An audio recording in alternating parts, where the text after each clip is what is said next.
Coucou, alors me revoici pour la correction de cette soustraction. Alors, tu vois, là j'ai préparé un petit document en fait qui reprend les couleurs que l'on utilise en classe. Tu sais que les unités sont toujours représentées en bleu en classe, les dizaines en rouge et les centaines en vert. Donc, j'ai créé un petit tableau. Alors, ce tableau-là, tu n'es pas obligé de l'utiliser, hein. Moi, je l'ai créé en fait pour te donner un guide. Mais si tu sais déjà aligner tes unités avec tes unités, tes dizaines avec tes dizaines et tes centaines avec tes centaines, ce n'est pas forcément obligatoire. Voilà, c'est une aide en cas de difficulté.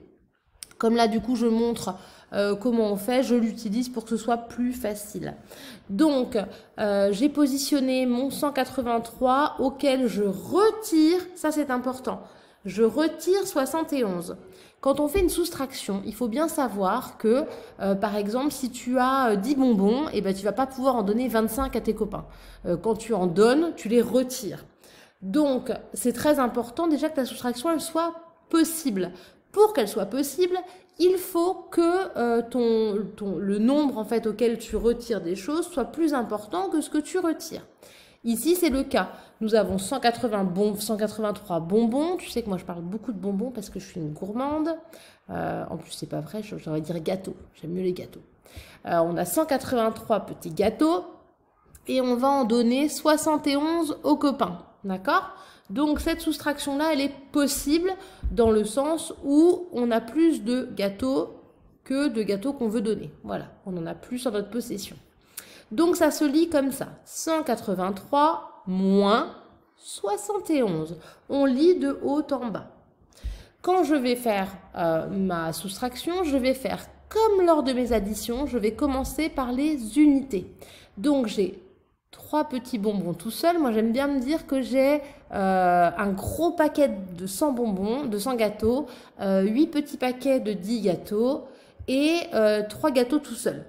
Donc là, j'ai mes 3 gâteaux tout seuls et puis je vais en donner un à mon copain. Bien, je peux parce que j'en ai 3 et je veux lui en donner un. Donc, je le retire et il m'en restera 2. Donc, le résultat ici, je le fais en même temps, hein, tu vois, hop, 2, voilà. Ensuite, j'ai 8 paquets de 10 gâteaux, hein, parce que là, on est dans les dizaines. J'en ai 8.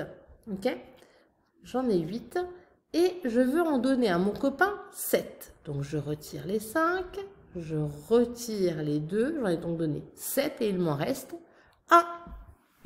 Donc, soit tu fais avec tes doigts pour t'aider, soit tu comptes en reculant, soit tu peux aussi te dire, il faut que j'ajoute combien à 7 pour aller jusqu'à 8. Voilà, c'est aussi une possibilité.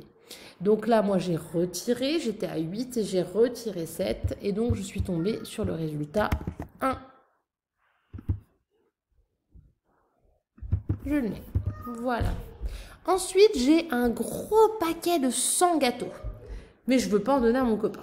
Je veux le garder pour moi. Donc, si je n'en donne pas, il m'en restera toujours 1.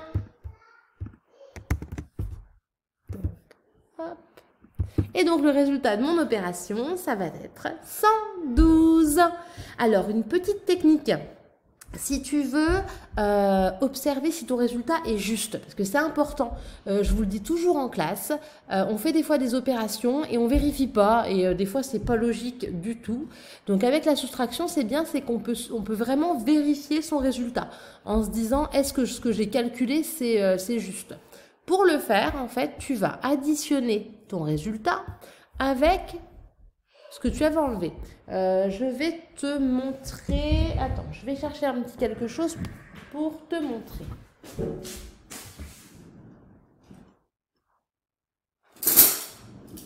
Je vais te montrer avec des cuillères. Ok? Des grosses cuillères. Alors, je te montre avec des cuillères. J'ai compté, j'en ai 9. D'accord? 9 cuillères. Je veux en donner 4 à des gens voilà, qui viennent chez moi et je veux leur donner 4 cuillères. Donc j'en prends 4, tu vois. Voilà, j'en ai 4 et je les donne aux copains. D'accord? Donc tu es d'accord que Donc là, tu vois, c'est comme si ici, il y avait marqué 9. Hein, j'avais 9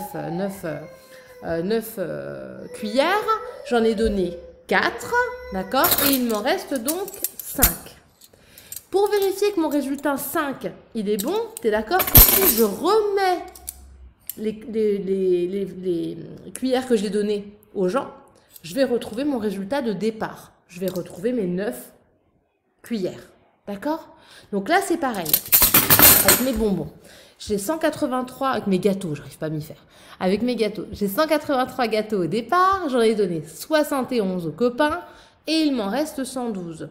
Tu es d'accord que si je prends les 112 gâteaux qui me restent dans ma poche et que je reprends les 71 gâteaux que j'ai prêtés à mes copains, que j'ai donnés à mes copains, donc je vais additionner, je vais faire 112 plus 71, eh bien je vais retrouver mon résultat. On va vérifier. Normalement, je devrais retrouver tous mes gâteaux si je récupère les gâteaux que j'ai donnés à mes copains.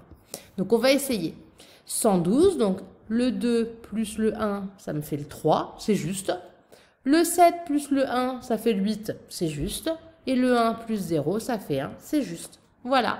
Donc, ce qu'il faut que tu retiennes de cette vidéo, qui est déjà suffisamment longue comme ça, c'est que pour soustraire, tu fais comme pour l'addition, tu alignes les unités, les dizaines, les centaines. Tu commences toujours par les unités et tu le lis vraiment de haut en bas. 3 moins 1. 3 moins 1, 2. 8 moins 7, 1. 1 moins 0, 1. Ensuite, je vérifie mon résultat. Pour vérifier mon résultat, je reprends ce que j'ai donné aux gens. D'accord? Donc, je les reprends et je calcule à l'envers. Donc, 2 plus 1, 3.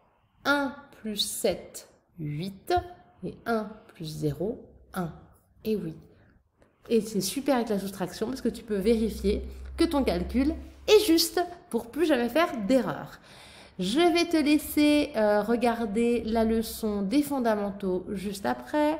Il y aura également une petite fiche leçon. Comme ça, tu auras eu 3 explications différentes. Une papier, une avec moi, une avec la vidéo des fondamentaux. Et suite à cela, tu auras, il me semble, 6 soustractions à faire pour t'entraîner. Bon courage!